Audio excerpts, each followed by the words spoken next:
Robert, Yo, what's shaking AC? you know what was shaken What was is shaking? was the trees in Victoria because we had something called a bomb cyclone, A bomb which cycle. yeah, which is kind of like, a hurricane, but it stayed pretty much offshore, so we were okay, but it was like this big thing that people were talking about and it got really windy. The waves were crashing up. I went out on the breakwater for my walk, like when I went out for a walk in the morning, and the waves were crashing up and hitting me. I was like, "Oh, good, I don't need to go in the ocean today because, like, I do that cold water swimming stuff, right?" But I was Yeah. like, "Well, now I don't have to go today because it's coming at me. It's coming up to me instead of me going to it." So that ended, but it's starting to get windy again, and it's been like a day in between. So, Sounds like a riveting time. Where my mind has been cryptocurrency because it's been on a rip these days. Bitcoin, XRP. We're going to be moving into altcoin season. Meme coins are going nuts. There was like a 13-year-old kid on Pump Fund that made like 20 grand and then rug pulled everyone, and the industry doxed his family. It's been the Wild West, and I love watching it happen. But it got me thinking about money, right? And okay, yeah, scope of business when it yeah, comes to money, when it comes to franchising and all that sort of stuff. I find that one of the biggest shortcomings that a business owner has is the ability to create a good budget.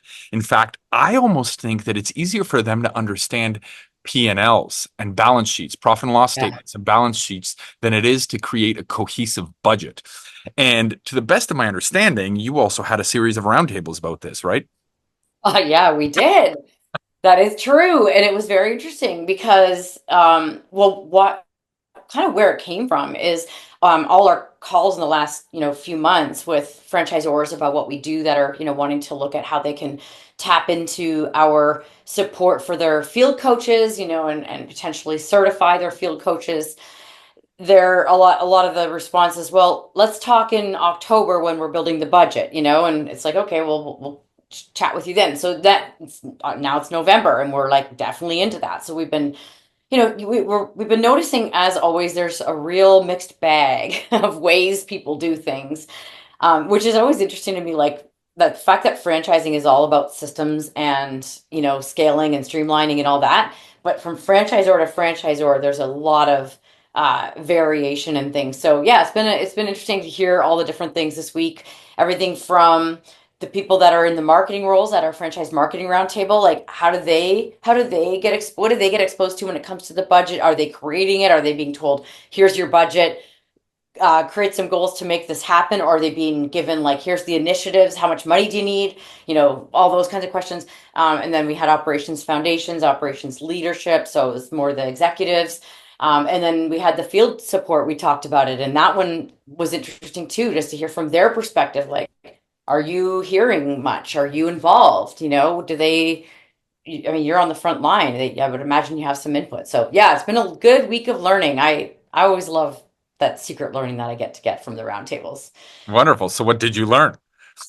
Okay, well, okay. One thing that definitely stood out is that, and it makes sense. It's not going to sound like rocket science, but I think it was a bit of a key takeaway for people just to like recognize that this is kind of normal, is that, to create the budget, a big component of that is obviously what do we anticipate franchisees' revenue and therefore royalties coming in for this year coming up. Well, you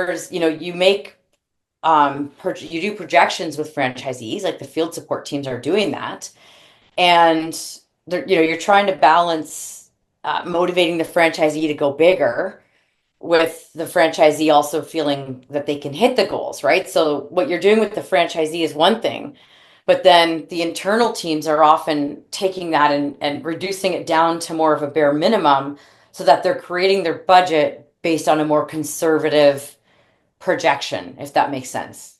What do you Yes, it think does. about that? I mean, I think there's a very stark difference between a budget and a forecast slash projection. And I think people mix that up, right? Yeah, A yeah. budget should be this is how much money we are confident we will have, and this is how we will spend it. Full stop, right?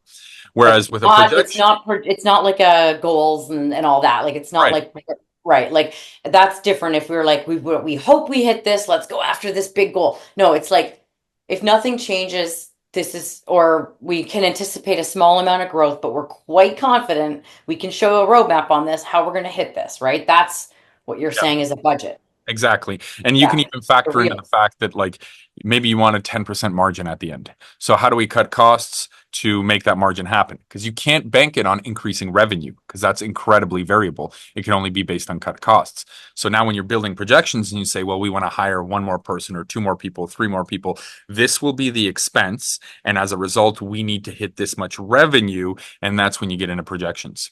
Yeah, yeah. Okay. For what it's worth, that would have been an awesome question to bring to the roundtables. I love that. Because I create a list of questions I think people are going to ask. But yeah, I wish we would have gotten into that. Maybe that'll be a part two, and I'll still do that sometime. But yeah, in terms of the budget, I think one thing I was trying to learn is who like I wanted to see, what we got all stages of brands on these roundtables, everything from the lowest being 10 franchisees open, which there's not even many of those, to 100 to 600, right? And so my thing I was trying to figure out is are they are they including, and not that you want to have everybody have input, but I guess what I was getting at is how does a person that's in a more junior role or more frontline, more less removed from the executive, team, how do they get to have input into the budget? Like that's what I was trying to figure out. So like I said, like if you had an idea, like I was asking different people, this was more on the marketing and then the field support roundtable, if you see some great new software or marketing initiative or whatever, and you think it would be a great idea, like how do you get that through to potentially get into the budget? Or if it's partway through the year, do you make a business case or what do you do? And pretty much the end, well, there was again, big range. Some people were like, I never thought of that. Maybe I could do that. So one of the key takeaways that everybody got that wasn't realizing they could have some input is make a business case. If you want something put into the budget in your department that you're seeing would be good, whether it is software or whatever, show the if you as much as you can show the ROI to the person that you're pitching it to, and also, it might not be like a profitability thing, but the ROI might be franchisees will show up to more meetings and be more engaged. Like if I go get this professional development and learn how to get franchisees to be more engaged, the ROI is engaged franchisees, or like there's different ways to measure, but it was all about this whole like how can people have a say in the budget that actually see things that might be valuable. Yeah. Well, the interesting thing here is that I think a lot of people forget is most companies aren't like Apple, where Apple can cover all their expenses and still be left with like $1 trillion in cash. So if somebody wants to do something new and be like, I need $100 million, like, well, we got $1 trillion, sure, right? Most companies don't have that cash reserve or that net profit. And if they do have that cash reserve or net profit, they're not going to sit there and just let it idle. They're going to deploy it somewhere else. Invest it. Yeah, Which might be into an initiative, it might be into a growth or fund whatever, right? somewhere. So if you're midway through and you want to get something into the budget, it's not going to happen because all the money's already been allocated. You have to think about will that happen for next year? Or alternatively, maybe you can present such a compelling pitch that the person who assembles the budget is willing to throw something else out or push it down the line in order to take this in place, you know? Well, some companies, not a lot, but some companies I learned have an unallocated portion in their budget.